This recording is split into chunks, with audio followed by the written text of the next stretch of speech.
Podcast SpainShift, plataforma de referencia de la inversión sostenible en España.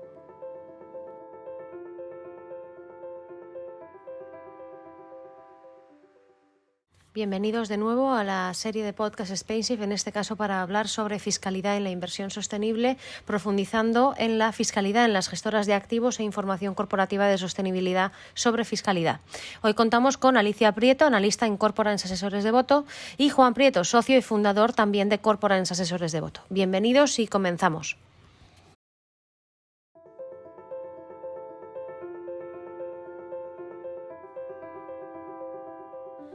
Juan, comenzamos contigo.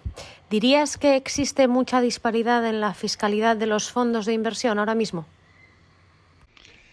Las instituciones de inversión colectiva tienen un tratamiento fiscal favorable para evitar la doble imposición, ya que los partícipes ya tributan por sus impuestos personales cuando reciben rentas o tienen ganancias por la venta de sus participaciones. Por lo tanto, normalmente tienen una tributación del 0%. En España es del 1% versus el 25% de las corporaciones. Sin embargo, esa tributación no es la misma a través de los países. Puede oscilar entre el 0, como hemos dicho, en la mayoría de los países de la Unión Europea, y hasta el 15%. Lo que sí se diferencia es en el tratamiento de las retenciones. Según los tratados de doble imposición que tengan en los países, también las retenciones sobre los dividendos, por ejemplo, pueden oscilar entre el 15% y hasta el 30%. Pero existen mecanismos de recuperación para esos dividendos y para evitar efectivamente la dismetría, el diferente tratamiento fiscal entre las distintas jurisdicciones. Es muy importante que el tratamiento sea fiscal, por ejemplo, entre los países de la Unión Europea o aquellos países donde existe un tratado de doble imposición o la normativa local impide esa discriminación. Es decir, que si los fondos españoles, por ejemplo, tributan al 1% en España, los fondos de la Unión Europea que tengan un pasaporte UCIT puedan disfrutar de la misma retención y no del 15% como les pasa hasta este momento. Por eso ha habido muchas sentencias en los últimos años donde los grandes inversores internacionales con pasaporte europeo han reclamado las retenciones indebidas y las han ganado. Lo mismo está pasando con los inversores españoles con respecto a sus inversiones en la Unión Europea y en algunos otros países donde se está recuperando ese 15% de media mínima de retención, que en realidad pues no es una retención y que puede ser recuperada para el beneficio de los partícipes. ¿Y cuál es entonces el tratamiento de los dividendos internacionales?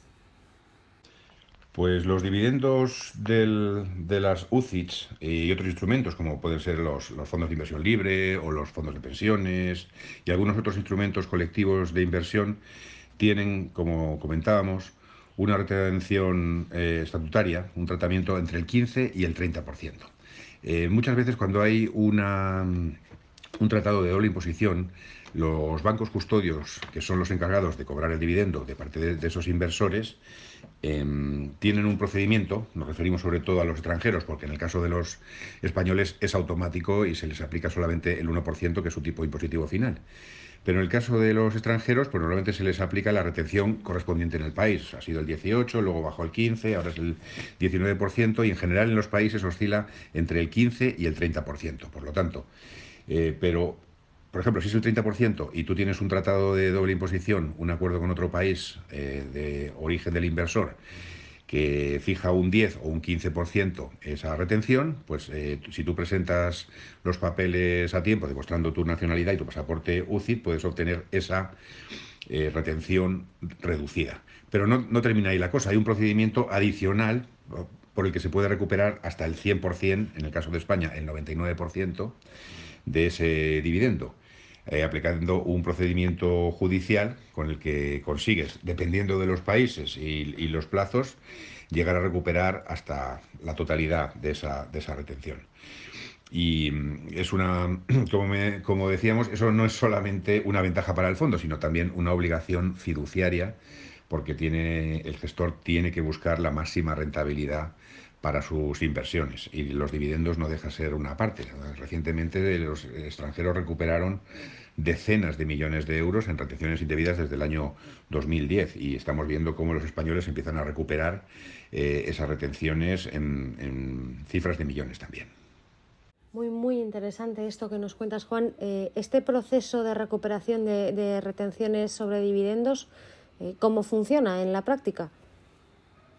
El procedimiento es bastante similar en todos los países. Se trata de un procedimiento judicial basado en sentencias del Tribunal de Justicia Europeo eh, sobre los casos exitosos de entidades como Aberdeen o Santander, que iniciaron ese proceso para operaciones cross-border en distintos países, tuvieron sentencias favorables y a partir de ahí pues, se desencadenó una ola de peticiones que hasta ahora pues, se van ganando poco a poco. Lo primero que hay que hacer es distinguir en el tipo de inversión, porque no todos los países consideran los mismos vehículos. Los fondos de inversión, los UCITS y los fondos de inversión alternativa son considerados aptos en la mayoría de los países, pero existen dudas en algunos, por ejemplo, para los fondos de pensiones, para las SICAVs y otros instrumentos muy similares específicos de cada país, en el sentido de poder asimilar esa inversión al tratamiento fiscal. Es decir, si en España se considera un fondo de pensiones, pues hay que asimilarlo a ese instrumento inversor que tengan en otros países. Como decíamos, las sentencias pues necesitas desde luego el concurso de un experto que se dedique a eso, porque como decíamos es un procedimiento judicial. Nosotros trabajamos con una compañía que se llama Glove Refund y que se dedican solamente a eso. Y algunos países lo están poniendo más fácil, por ejemplo, España cambió la ley para permitir ese tratamiento favorable. En Francia ya hay un procedimiento que casi es automático y dura mucho. Los países tienen tratamientos distintos según los plazos en los que se puede recurrir y sobre todo el tiempo que tardan en responder, ¿no? Y la gran ventaja de esto, como decíamos que es una responsabilidad fiduciaria, es que los gastos de este procedimiento extraordinario van a cargo del fondo, ya que normalmente las comisiones son solamente de éxito, es un porcentaje sobre el importe que se recupera de verdad. Y por tanto la CNMV ha publicado que se pueden cargar al fondo, porque es una ventaja para el inversor, mientras que los de recuperación extraordinaria tienen que ir a cargo de la gestora porque ya se han pagado las comisiones de depositaría correspondientes. ¿Y sabrías decirnos si ahora mismo existe alguna ventaja fiscal para las inversiones y los inversores sostenibles frente a la inversión tradicional? Pues de momento, por desgracia, no hay ninguna ventaja concreta. Como hemos comentado, ya existe una ventaja de un tratamiento fiscal ventajoso para los fondos en general, de una tributación del 0, en España del 1%. Pero esa ventaja no se traslada a los partícipes y realmente debería haberla. Debería haberla, en nuestra opinión, no solo para los fondos en general y mucho más concretamente para las inversiones sostenibles. En España el mercado de la institución colectiva no está tan desarrollado como debería en comparación con otros países pares a los nuestros. La inversión colectiva es muy importante para los países y para las economías. Una buena fuerza de fondos y sobre todo de fondos de pensiones es buena para una economía, es buena para el mercado, facilita las salidas a bolsa. Tienes un instrumento, tienes un músculo inversor local que conoce muy bien a las compañías, que puede actuar a favor en momentos de crisis, como por ejemplo en la crisis de deuda que hemos tenido, donde los inversores institucionales han ayudado mucho a sostener la economía. Por lo tanto, una buena base de inversión institucional y de pensiones en general, que se está tratando mucho en estos días, es importantísimo para la economía.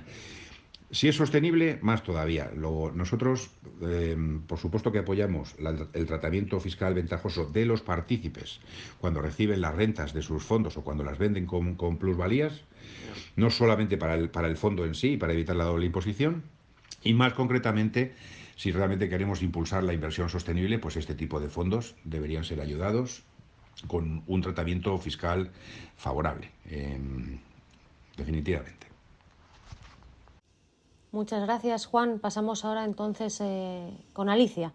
Alicia, yo quisiera empezar preguntándote por la parte de información. Vamos desde el principio. ¿Qué es el estado de información no financiera? El estado de información no financiera nace a finales del 2018 tras la aprobación de la Ley 11/2018, la cual transpone la Directiva 2014/95 de la Unión Europea aquí en España, con el objetivo de identificar los riesgos para mejorar la sostenibilidad a largo plazo y de aumentar la confianza de los accionistas en las empresas en materia ambiental, social y de buen gobierno.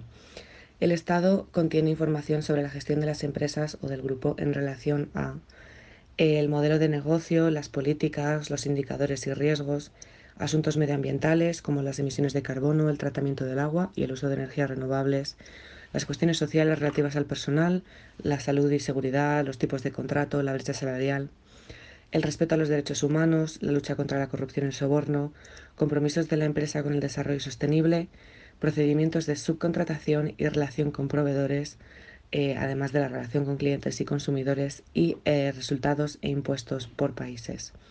Este ya es el tercer año que las cotizadas españolas presentan en la Junta General de Accionistas este estado para la aprobación de los accionistas. Y como analista de gobierno corporativo de Corporance he notado una mejora tanto en calidad como en cantidad de la información presentada. Y Alicia, en esos estados de información no financiera, ¿qué tipo de información fiscal se puede encontrar?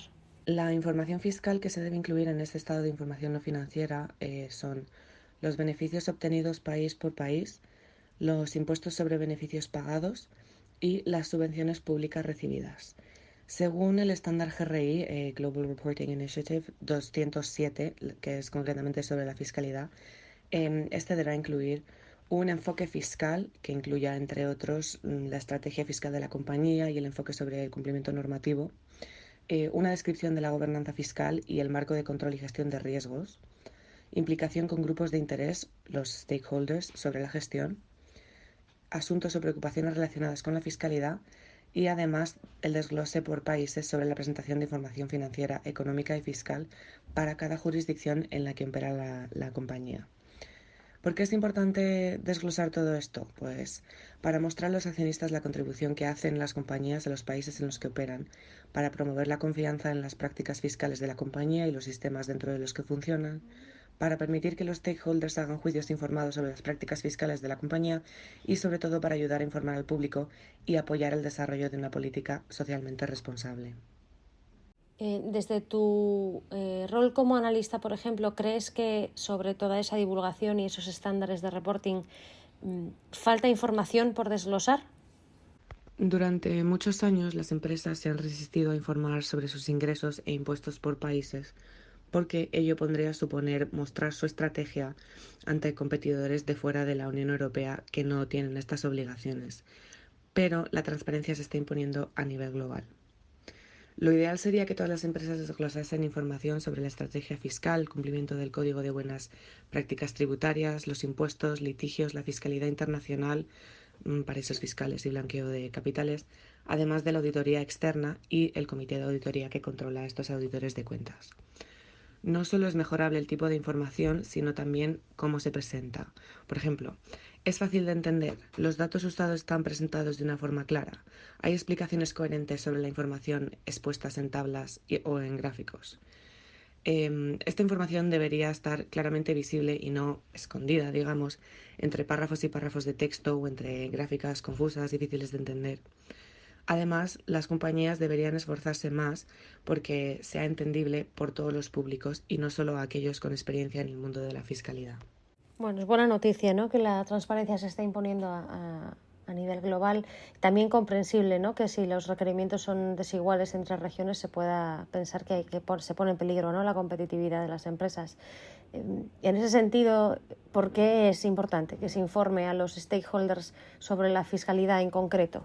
Todo esto es importante para informar al accionista en cuestiones como, por ejemplo, si la compañía cumple con la normativa tributaria, este sería el Código de Buenas Prácticas Tributarias, donde se encuentran los códigos o las estrategias fiscales aprobadas por el Consejo, para conocer los posibles litigios fiscales y denuncias por evasión si los hubiese, especificando la naturaleza del litigio y la cuantía reclamada, para saber la posición de la compañía en cuanto al blanqueo de capitales, incluyendo procedimientos y políticas en contra, y la presencia en centros financieros offshore, incluyendo el tipo de actividad que realiza la compañía y el volumen de negocio. Si la compañía dispone de un canal ético o un código de conducta a través del cual se puedan denunciar comportamientos irregulares, para informar sobre la independencia de los auditores de cuentas externos, sus honorarios y el tiempo que llevan vinculados a la empresa en cuestión, el funcionamiento del comité de auditoría, ilustrando sus funciones y actividades durante el año, por ejemplo, el número de reuniones que tienen o los temas discutidos, los miembros, la independencia del comité, que es indispensable. Todo esto combinado ayuda a los accionistas y demás grupos de interés a formar una idea completa del funcionamiento de la compañía. Debemos impulsar la transparencia en todas las áreas del negocio sin dejar atrás la información fiscal. Muy bien, nos quedamos con esta reflexión final. Mil gracias a Alicia y a Juan por participar en este podcast de la serie de Fiscalidad en Inversión Sostenible y hasta la próxima. Gracias a SpainShift por darnos la oportunidad de participar en estos podcasts tan interesantes y, por supuesto, muchas gracias también a los oyentes y un saludo. Podcast SpainShift, plataforma de referencia de la inversión sostenible en España.